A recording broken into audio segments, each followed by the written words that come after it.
moment to say how lucky we are to have these two amazing women as commissioners. And of course, to all of our commissioners and our mayor, this is a moment to truly stand up and defend our dollars and to defend our communities. My name is Dr. Anna V. Eskamani, and I'm so proud to serve District 42 in the Florida State Legislature. And I have a message for Governor Ron DeSantis. Go DOGE yourself. And I don't mean that to be cheeky. I mean that to be efficient. There are so many opportunities for Governor Ron DeSantis to look in the mirror and hold himself accountable. The Hope Florida controversy. Where did the $10 million go, Governor and Attorney General Uthmeyer? How about spending more than $500 million on building an immigration camp in the middle of the Everglades, hiding contracts from the public, no due process for those who are detained, and lying to us the entire time as this process unfolds. And by the way, I will be in federal court tomorrow as a witness defending the Friends of the Everglades to close down this detention camp.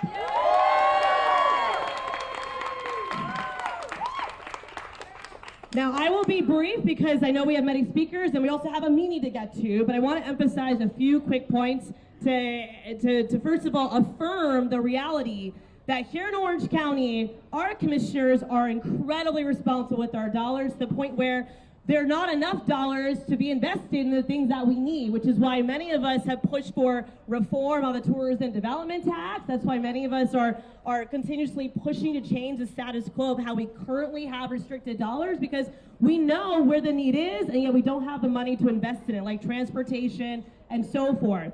When you look at the Orange County budget, the reality is our biggest expenses are police and fire. And our correctional officers in particular are already substantially understaffed, overworked. Mandatory overtime is the norm at our county jail. And so now the assertion that our county staff have to do the job of the federal government, I don't think so.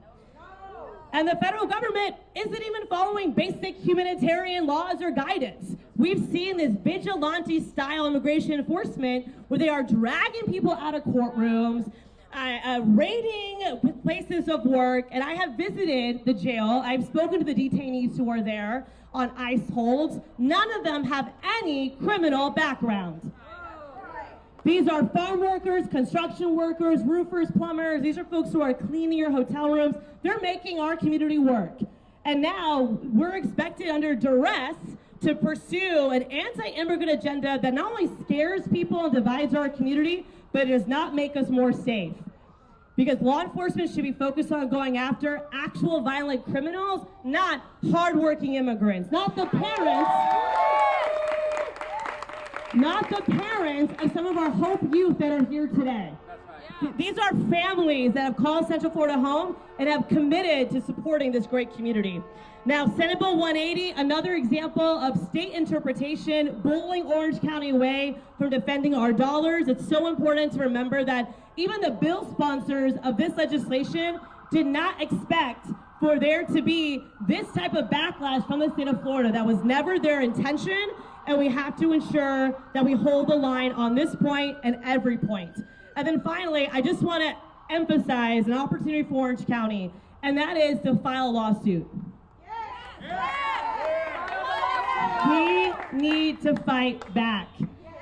A small city of 12,000 people called South Miami has already filed a lawsuit against Governor Ron DeSantis demanding that a court decide for the implementation of this terminology of best effort.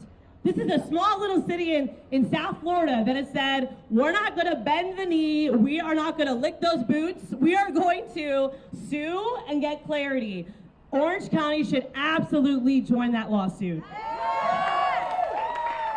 And so thank you to our commissioners for defending our dollars this morning. Thank you for defending our county every day. And thank you for helping to defend our people. Thank you, everyone.